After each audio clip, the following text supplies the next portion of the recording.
Dr. Stable trotted up the hill and looked around. It was early August. Usually this time of year, the town was noisy, filled with voices of its inhabitants cheering and chanting happily, enjoying the sunny weather. But this year it was unusually quiet. There was no chatting, just some unfriendly murmurs. No laughter, but barely hidden hostility. Dr. Stable stopped in the middle of the path and looked at the 5 stones on his right. Usually he didn't like cemeteries. Too many stories of his patients ended here. Too many names he could read on the plates were once ponies he knew. But today was different. He preferred the serene atmosphere of the Ponyville Cemetery over the company of ponies, looking at each other like they were murderers. He looked at the small 5 white tombstones surrounded in a row next to the path. Pipsqueak, Ruby Pinch, Alula, Twist, and Zipperwill. The dates of birth, 9, 10, and, in Zipperwill's case, 7 years ago. He sat next to the graves, trying to understand. What would make a 7-year-old filly kill herself? He sighed and went further down the path. The graves were bigger here. Finally, he reached the one he was looking for. It was plain and elegant, even to Ponyville standards. One wouldn't expect such a modest piece of the final resting place of a pony who was buried here. Dr. Stable sat next to it and lowered his head. Only a few days after the argument between her partners, Lionel Scratch passed away quietly in the middle of the night. The autopsy revealed the cause, but for Dr. Stable it wasn't important. For him, it was as if Vinyl didn't want Octavia and Neon to argue over her. The funeral attracted lots of fans from all over Equestria. There were even speculations in newspapers whether Barry Punch would be tried for murder or grievous bodily harm resulting in death. But Dr. Stable didn't care about that. Whatever would happen to Barry couldn't bring Vinyl back to life. Soon after the funeral, Neon Lights moved out to Baltimore. From what Dr. Stable knew, he was avoiding the press, trying to focus on work. Octavia, however... Good morning, Doctor. He heard a calm voice behind his back. I didn't expect to see you here. Hello, Miss Melody, he replied. I was just passing by. If you want me to leave... No, Doctor. You can stay, Octavia said, sitting next to him. I come here every day. I guess I just can't stand the empty house. She looked at the grave. I give her equipment to Neon. What would I do with it? Dr. Stable said nothing. He'd met many patients in his life, and he knew that sometimes it was better to just let them talk. Many of them got better just because he was there to listen about their problems. It's all wrong, Octavia said, shuddering slightly. Waking up in a bed without her or Neon. Do you know that I can't even bring myself to hate Barry for that? I just sit here, unable to do anything. Well, Miss Melody... Octavia, she said. Please, call me Octavia. No one calls me that anymore. Lyra and Bonbon, they have their own problems. Bonbon's not herself after... Octavia looked at the graves of the 5 foals, visible in the distance. And I don't want to see Manette. Octavia, Dr. Stable said, looking into her mulberry eyes. I think it's good that you don't hate her. Forgiving... But I didn't forgive her, Octavia exclaimed. I just feel nothing. Part of me wants to go to her and... I don't know. She looked at the grass beneath her hooves. Talk to her? Tell her how I feel? Try to avenge Vinyl? That's just... Suddenly, Octavia approached Dr. Stable and wrapped her hooves around him, sinking her face into his fur. He pulled her into a hug, letting her weep into his coat. For a moment, he stood there, letting Octavia vent her emotions. Soon, however, she realized what she was doing and backed away. Dr. Stable looked at her. Her eyes were red and puffy. She wiped them with her hoof and straightened her mane automatically. I'm sorry. I shouldn't, she whimpered. It's okay, he replied. Suddenly he realized that she was still close to him. He could see exactly the tears that welled up in her eyes. Her lips were almost touching. No, I shouldn't. I can't. Octavia backpedaled, her gaze shifting from Dr. Stable to Vinyl's grave.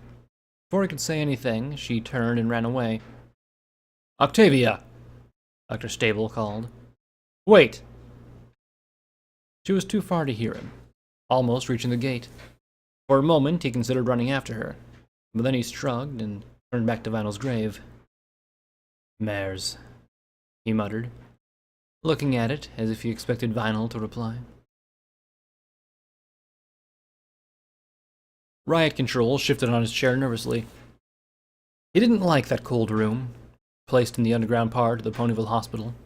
He loathed its smelly, the faint yellow lights, and the furniture, consisting of some metal tables and a large cold chamber. At least all the drawers are closed, he thought. He looked at the entrance. The host of the place was currently busy in other parts of the hospital, and Riot Control had been asked to wait for him. His eyes rested on an inscription written in the old scratched door.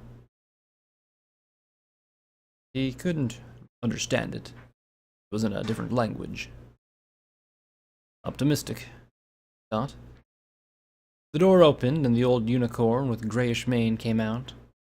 Riot Control felt the chill run down his spine when he looked at the yellow eyes of the experienced medical examiner.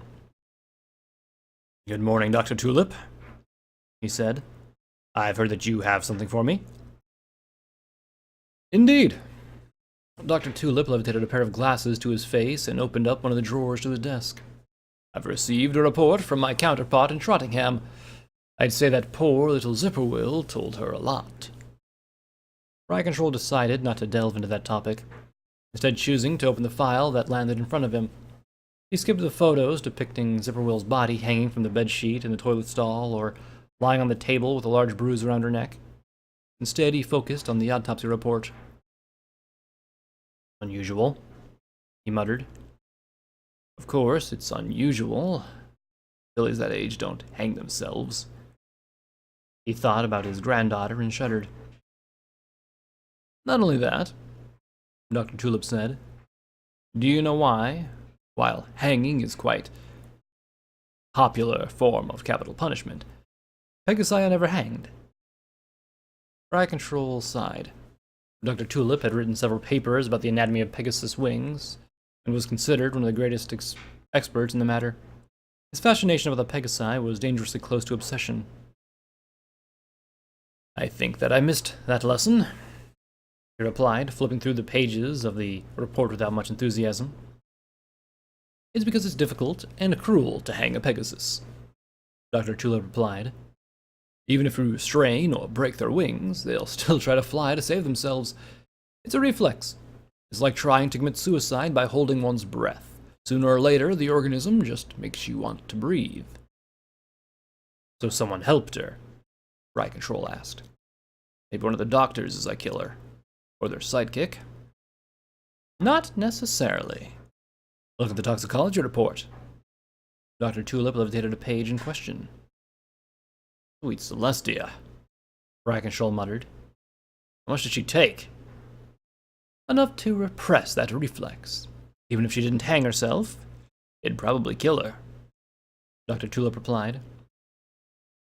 "Still, this case sinks," Riot Control said, throwing the file on the desk. "She takes enough pills to turn herself off, yet managed to drag herself to the bathroom, tie a noose, and kill herself. How does she even get so many pills?" "I believe the guards in Trottingham are investigating this," Dr. Tulip replied. "Oh, I've heard about that," Riot Control said. "They arrested a nurse who found her. Charming Heart or something like that." He stood up.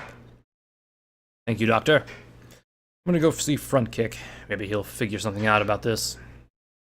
He left the morgue and sighed with relief. Then he trotted upstairs, to the lab where Front Kick and a couple of technicians were comparing hair they acquired from ponies with the ones they'd found in the crime scenes. "Hey, boss," Front Kick said, not raising his head from the telescope. "Seems that I lost a bet. It's not Bonbon." Riot Control felt an urge to smack him in the back of the head. "You're placing bets." You can win 50 bits for every bit you place on Rose Luck, one of the assistants said. 20 if you think it's Sparkler. 3 for every bit wagged on Rarity. Front Kick, can we talk in private? Right Control asked, glaring daggers at the assistant. Front Kick stood up, and they both went to the corridor. I have a riddle for you, Right Control said. Who could give Zipperwhirl enough drugs to poison the whole ward of kids and hang her? Dunno. Maybe one of the doctors? Front Kick scratched his mane. It wasn't a shrink. Have you seen any of those shrinks in Ponyville recently? It's our guy. He, or she, thought the Zipperwhirl knew something. Who could it be? Front Kick scrunched his face. Someone who either went to Trottingham recently or travels there. They'd have to find a way to sneak to the hospital at night without raising suspicions, he said. Someone connected to the victims, possibly with a violet mane. Any ideas? Right Control asked. Zipperwhirl's father? No, it'd be easier for him to knock off his daughter here. Pipsqueak's parents. They went back to Trottingham after he died. And how'd they kill the other foals? Right Control asked. Right. How about Filthy Rich?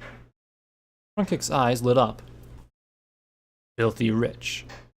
How so? Right Control raised his eyebrows. His daughter is also in that nut house. He visits her there from time to time. Front Kick replied. Also, she has, if I recall correctly, a white and violet mane. He may have picked some accidentally up before he went for a walk to kill some fillies. Yeah, right. Right Control rolled his eyes. Maybe it's his daughter who killed them. It's possible, Front Kick said. I found no traces of adult ponies on any of the crime scenes. Oh, come on, Right Control muttered. He bowed before Nurse Redheart, who just walked past them. Do you imagine such a filly killing someone? I think the killer was a Pegasus, or more likely a bat pony. No traces on the ground. Could kill a Lula and twist while pretending to look for them. Could go to Trottingham and back in a couple of hours. No one suspects a bat pony going somewhere in the middle of the night. Front Kick only shook his head. Lyra took a sip of her cider and put a mug on the table. Redheart says the guards think that it was a bat pony with a violet mane, she said. So they suspect Dusk Dancer? Time Turner asked. Can't say I'm surprised. She always seemed weird. When I asked her to join the neighborhood watch, she told me she just didn't have any time. Well, all bat ponies are weird if you ask me, Cherry Berry asked. And Dusk Dancer drinks blood. How do you know? Minette asked. She was half sitting, half lying on an armchair, courtesy of a couple of mugs of cider she'd drunk. Lily told me, Cherry Berry replied. Yeah, because Lily is a reliable source of information, Minette said. Lyra, you'd better not tell Bonnie about that. We don't want her to pull a berry punch on poor Dusk Dancer. Cherry Berry glared at her angrily. I thought you were helping my cousin, she said. Minette levitated a mug of cider in front of her, drank the rest of the beverage, and threw the mug back on the table, making the glasses jangle. I am helping her, but I think she's an idiot, she replied, trying to focus her gaze on Cherry Berry. Time Turner cleared his throat. Minette? He hissed. What? Minette exclaimed. You won't tell me that killing Vinyl was normal. Worse, you're now looking for another scapegoat. I'm not telling you it was normal, Time Turner replied. His face turned a faint shade of red. But something happened to Dinky. Then what? You'd go and, dunno, burn down Dusk Dancer's house because Redheart told Lyra that one guard... Minette, stop it! Lyra exclaimed. Of course not, Time Turner said. running his hoof through his mane nervously. The neighborhood watch should observe Dusk Dancer and... "Watch Smosh!" Minette exclaimed. The bar immediately silenced. "There's no watch since Vinyl kicked the bucket. There's a bunch of assholes who believe every gossip." She stood up, staggering. "Good night, paranoid tossers." She trotted out of the bar, slamming the door behind her. Paranoid tossers? Lyra took a sip of her cider, looking back at the door. Geez. Shirley had too much today. She's mad because Barry doesn't like her oh-so-great ideas, Cherry Berry muttered, rolling her eyes. I swear if she jumped from her ego on her IQ, she'd knock herself into a She paused, seeing the look Lyra was giving her. What's wrong with you? Apparently, the word coma is taboo now, Time Turner said. They heard the sound of the door creaking open and turned to see Cloudkicker coming in. She went to a bar, bought a mug of cider, and trotted over to them. Hello, she said, and sat on the only free armchair. I met Minette on my way here. What'd you do to her? Oh, the usual, Cherry Berry said. She doesn't want to hang out with paranoid Cherry, please. Time Turner interrupted her. And you're paranoid because? Cloudkicker asked. She took a sip of her cider and stretched her wings. I talked with Redheart today. She told me that the guards have a suspect, Lyra said. She shifted in her chair nervously. Oh, come on, Cherry exclaimed. Suspect? A bloodsucker. She's surely guilty. Cloudkicker's ears perked up. She leaned closer to Cherry Berry. Which bloodsucker? She whispered. Enough, Cherry, Time Turner said. I think Minette was right. We can't just... Oh, come on, Cherry Berry exclaimed, spilling her cider. You said yourself we need to observe her. I can observe her, Cloudkicker said. If she killed Alula. She waved her hoof. Time Turner only shook his head.